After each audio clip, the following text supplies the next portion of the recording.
someone from the hotel, a member of staff, say, "Mr. Dempsey, what have you been doing?" Yeah. No, I didn't put them all outside my own room. I'm not an idiot. So yeah, no, he hasn't. He hasn't yet. But we're still here for another couple of days, so it could still happen. All right, so we have another one. Hi, I'm shaking. I'm just so happy to see you. Put a jumper on. My friends really love skins, and I was wondering if you could say your favorite line from the show. Whoa. Favorite line from the show? Yeah. Oh. Obviously, do you fuck remember? it. Am I allowed to say that? No, I said it anyway.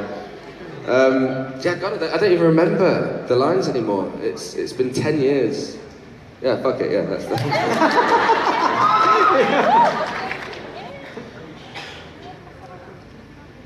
Anyone else? Oh, there. Okay, over there. Hi. Hi. Quintero, Gabriel, and have you ever tried to use the line with Arya on your dating? Why? You be my lady. And do you think it would work? And do you think it would work? If I was dating someone, if I was on a date with someone from medieval times, I might try. But no is the answer to that question. Hi, I'm Camry, and I have a question for you. Good. If you had the chance to change the fate of Chris on Skins, what would your alternative ending be for him? Oh, good question. I think, I mean, the possibilities are endless with a character like Chris, aren't they? Like, where would his life have actually taken him? Maybe, I think he might have come to Manila, actually. Yeah, opened up a stall selling cocktails in Palawan. I don't know. But yeah, I think he'd definitely he'd have done something that he'd have followed his sort of passions. I think he's that kind of person that wouldn't have just had wouldn't have found himself in a dead-end job. I think he would have done something that he really cared about. Whether that's running a, I don't know. There's a thing that we did where he was going around serving soup to people at festivals. That was his business plan. So yeah, maybe he would have done that. Festival soup. All right, so we've got another one here. Hi Joe, my name's Therese. So you're known for your roles, Chris and Gendry, and my question is, can you relate to any of your roles? And if you can, which character can you relate more to? Oh. Okay. I think with Chris, he's a character that I've always felt quite attached to, and mainly because he has a lot of qualities that I would like to think that I have, or that one day I might sort of learn to acquire. I think the thing about Chris was that although he had, his home life was quite turbulent, but he remained optimistic, and that's what I really admired about him. And I'd like to think that I took a bit of that away from the job. That he's, no matter what situation he's in, he's an eternal optimist, and I like to think that I'm a bit of an optimist as well. I mean, obviously as you get older, responsibilities arrive, and you can be a bit more, you can worry a little more than maybe you used to when you were younger. But I always try and remember that. I always try and remember to be optimistic. With Gendry, God, I mean, I still feel like I don't necessarily know who he is. I don't think we found out enough about him. I think there's a lot more to explore in terms of his history and his family and the things that have happened to him that kind of make him who he is. So I still feel like I was kind of just sort of sketching out Gendry a little bit. And I think that's why we want him back. I mean, me too. It's like, yeah, we just scratched the surface. We need more scenes, get to know more of the character. Exactly, yeah. I agree. So yeah, hopefully we'll find out more. So we've got a couple of more here. Yes, the one holding the mic. Sorry.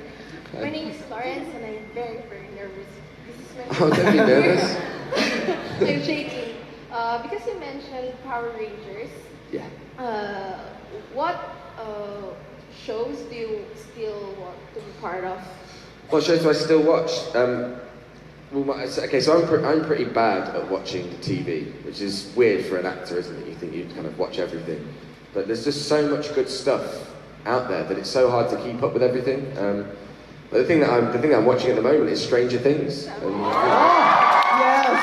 Yes. 11's here. I saw your picture. Oh yeah, with Millie. Yeah. With Millie, because she posted it, and I was like, oh, from my two favorite shows. They're in one picture. That's what we went for. We called it G11. Very nice. Gendry 11, genius, right? Oh, she would be awesome in Game of Thrones. She'd just break She would be everyone's awesome, neck. wouldn't she? You know? She would be awesome. But I think she's very busy. Right? And we have a next... Hi, Chris. My name is Andrea. So I just wanted to know, you and Nicholas Holt, obviously, that you guys go way back. What have you guys been enjoying about being in the Philippines, and what else do you want to do more? Is it like a bro time for you guys? Yeah, no, that's exactly what it is. Maximum bro time. We've had an amazing few days actually in Manila. Everyone's made us feel really welcome. We feel like we've done. I mean, okay, it takes ages to get anywhere in this city, right? Traffic. But we feel like we've sort of experienced a fair bit. We went to the old cathedral the other day in Intramuros, and we did it. Oh wow! But it was sort of weird because we've got our security guys over here. Shout out to the security. And they, but I've never really experienced anything like that before, and so we went. They were like, "Do you want to go have a look around Intramuros? You can go on. There's like a sort of." Kalesa? The horse? Kalesa, yeah, with the. Thank you. But we're on this horse, but with like two blacked out minibuses following behind the horse. Yeah. But it was lovely. We went to the park. We saw the monument to Rizal. Right. And so I feel like we've sort of learned a little bit about the culture here and your history and local food. Not tried the balut. I don't think I'm keen on the idea. Yeah. I just enough to try it. I just Google image searched it. It was like, no way. Yeah. But it's been great, and we've sampled some of the nightlife as well, and it's just been really, really nice and a very, really welcoming city. Hopefully we're gonna sort of extend our stay a little bit and explore some other parts of your country. Are you going to enjoy it? You will so enjoy it. And we have another question. Yeah, 4 more questions. Hi, Jam. My name is Janine, and my question is that what books do you usually like to read on your downtime, and also what football team do you usually like to support? Ooh. Yes. Okay, good questions. Okay, books-wise, there's a book that I've been reading on and off. So I have this idea in my mind that you should read. I don't know what age I was, but I was like, you should start reading some of the classics. Right. Because they're classics for a reason. But some of them aren't that accessible.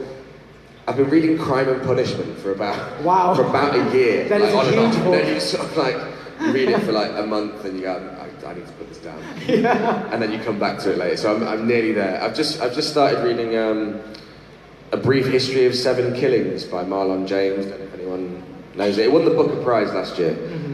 But the last book actually that I read that was a real page turner was Gone Girl, actually. Oh, just a sucker for like, popular fiction, I guess. Football team wise, I support a team called Nottingham Forest. He's a huge fan. Huge fan. Huge fan. We won yesterday. Doesn't happen very often. So Nottingham Forest are a team that used to be really good in like the 1970s, so before I was born. Yeah. 1970, 78, 79, we won the European Cup with a team that was of kind of misfits, essentially. Yeah. It's a really great story. Actually, there's a film. If you want to find out about Nottingham Forest, there's a film called I Believe in Miracles, which came out last year. It's a documentary, and it's brilliant. Yeah. It's about the team in the 70s and their miraculous achievements. But yeah, they're rubbish now. It's like Cool Runnings. The bobsled team that from Jamaica, and actually underdogs, won the Olympics. But they just don't win. Yeah. All right, so we've got our next question. I am Anna. I love you. It wasn't a question. It was a statement. Thank you. Could you share any prank stories from Skins or Game of Thrones? Plus, could you show us your abs?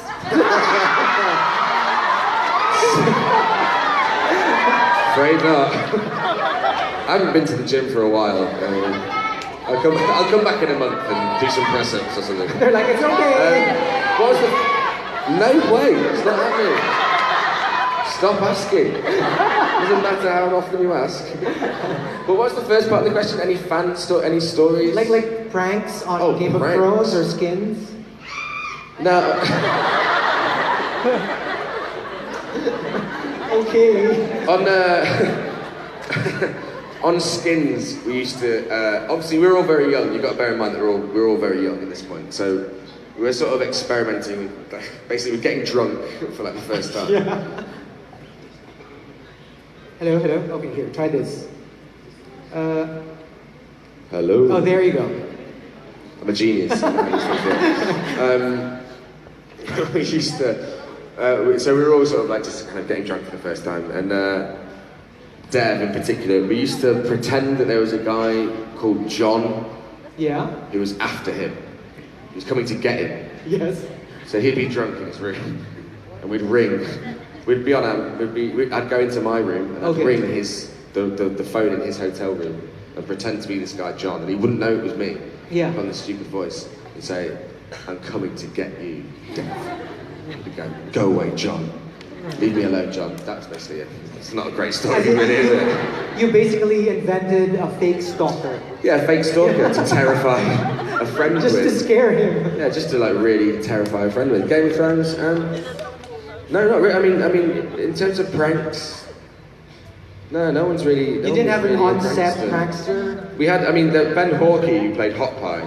Oh, Hot Pie. He's one of those people that's got endless energy. Yeah. So you're waking up at like 5:30 to go to work. You just need quiet, really. But he was always he does the best Family Guy impersonations. Uh-huh. That's kind of about it, really. It was all just drinking in the evenings essentially. Yeah. All right, so we've got 2 more. Hi Joe, I'm Adi, and I want to ask you, who do you love more, Jal or Angie?